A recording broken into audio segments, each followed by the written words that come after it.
Yo guys, welcome back again ya. Jadi di video kali ini gua akan membahas tentang dua pemain kita yaitu Kevin Dix dan Tom Hai ya. Dalam wawancara mereka setelah pulang dari Indonesia ya, selepas pertandingan antara Indonesia-Jepang. Kalau Kevin Dix setelah Indonesia-Jepang dan Tom Hai setelah Indonesia-Jepang dan Indonesia-Arab Saudi, mereka pulang lalu mereka diinterview. Kalau Kevin Dix diinterview oleh klubnya di FC Copenhagen, kalau Tom Hai di acara podcastnya ya di The Highway ya. Jadi bagaimana komentar mereka ya dalam interview mereka ya, seperti apa? Ini videonya ya. Kevin, you're back in Denmark after a trip to Indonesia. The match didn't went so well and you came home injured. How are you? I'm doing fine. It's getting better. Fortunately, I got injured, but that's also part of football. Now I'm looking forward to the next game, and hopefully that's Sunday. How was the knee? It's getting better, step by step, day by day. Depends on the next days how it will be, but it's looking good. Jadi ditanya si Kevin Dix bagaimana ya, dibilang dia senang bisa debut, tapi ya dia cedera ya, apa boleh buat ya, tapi ya itu bagian daripada sepak bola lah. Resikonya ya cedera, tapi hari demi hari cederanya sudah semakin membaik ya, dan sudah segera sembuh, dan dia juga menantikan pertandingan selanjutnya Indonesia di bulan Maret ya. And generally, how was the first international game for Indonesia for you? I think it was a whole nother world, a whole nother experience. Something I look back to proud, because I made my debut. Of course, it's not nice to be injured, but still I could enjoy everything that was happening over there. Singing the national anthem for the first time, being in the big stadium for the first time with all the fans behind me and behind the country and the whole country watching. Yeah, that is special. Jadi ditanya bagaimana dengan debut ya, dia sangat bangga sekali mengenakan jersey Garuda ya, dan membela tim nasional dengan supporter yang full, biarpun dia harus sedih ya karena dia harus mengalami cedera ya di debutnya dan harus kalah juga. Tapi ya dia begitu bangga sekali terhadap penampilan dan debut pada timnas di depan supporter kita ya. Dan hampir semua pemain sih bangga ketika melakukan debut, termasuk seorang Kevin Dix yang sudah melanglang buana di Eropa ya. Nah, itu tadi yang dari Kevin Dix ya. Lalu ada wawancara dengan Tom Hai di podcastnya sendiri ya, The Highway ya. Dan ini ada rangkuman daripada beberapa cuplikan videonya ya. Seperti apa, kita saksikan yang pertama ya. Straight behind, and the only thing I thought, because the keeper was coming out, I was like, please shoot it high. Yeah, Because of course, yeah. The keeper was already coming forward and going down. Yeah.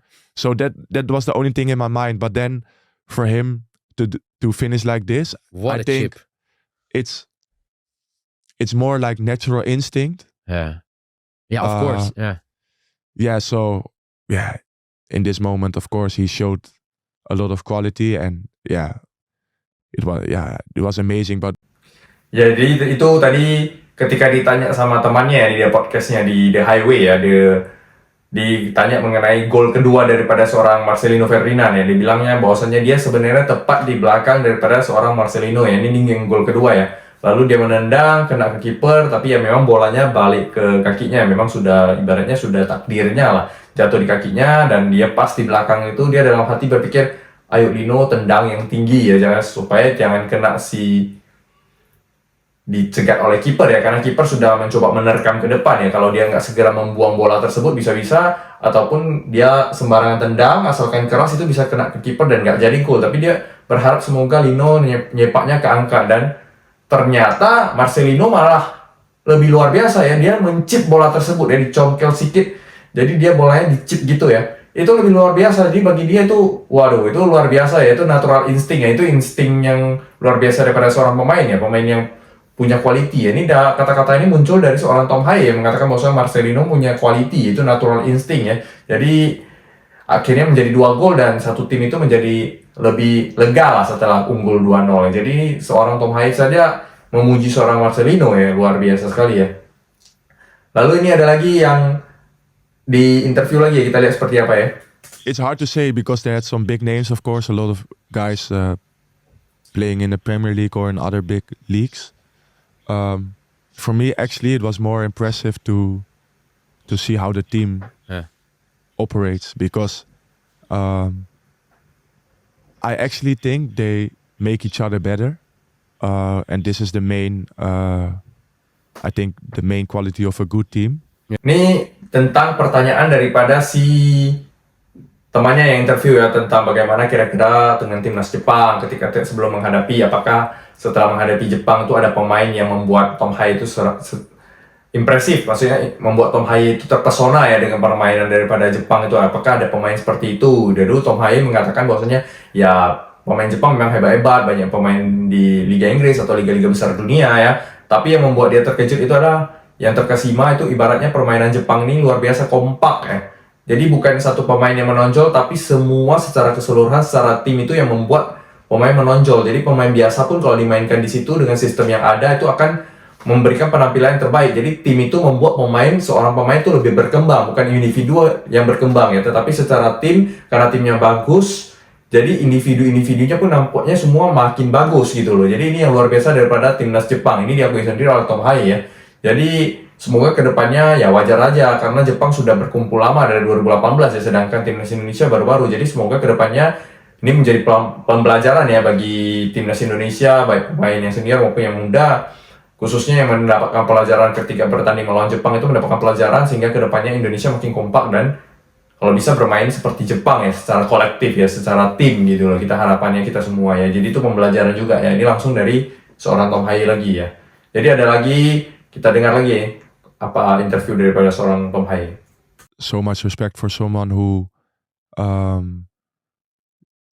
is as open as he is, and coming forward like that. Yeah. But yeah, I think the days after also, I talked to the guys as well. I think we all feel responsible.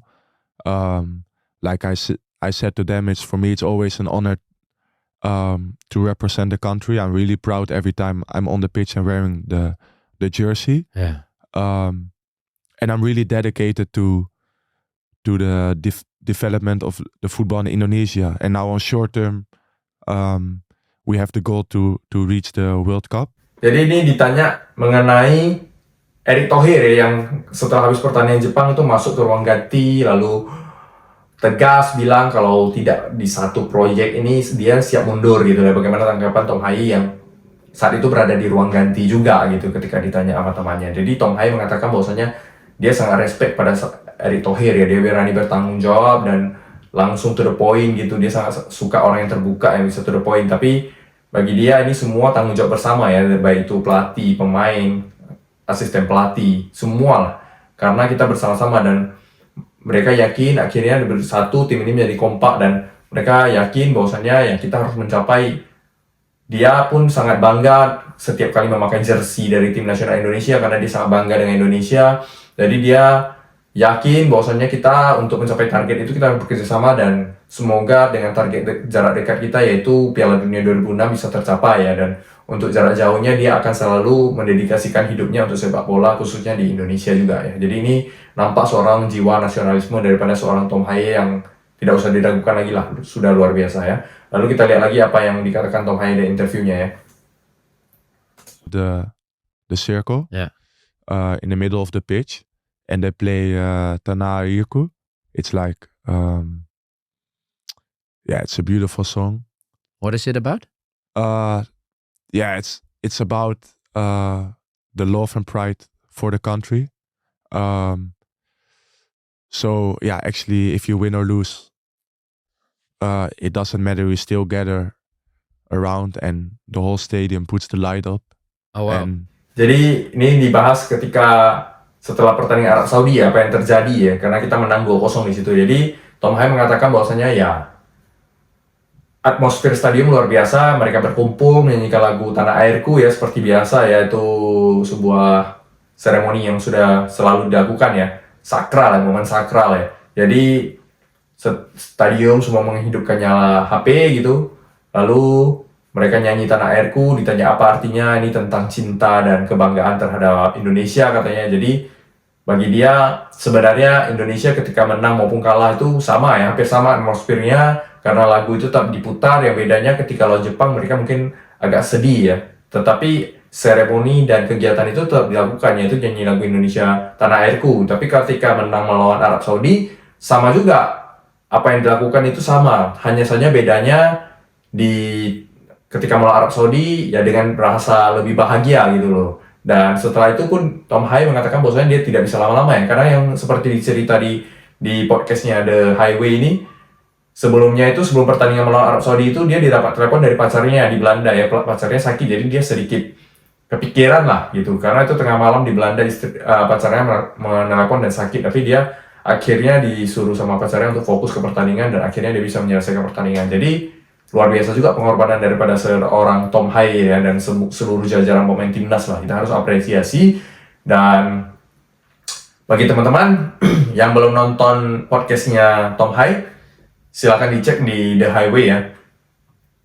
Bagus podcastnya, bahasa Inggris, mungkin ada subtitle, saya kurang tahu. Yang intinya podcastnya bagus dan itu menceritakan banyak hal ya, silakan diperhatikan bagi yang belum perhatikan. Oke, jadi sekian video kali ini. Terima kasih teman-teman yang sudah menonton dan ciao.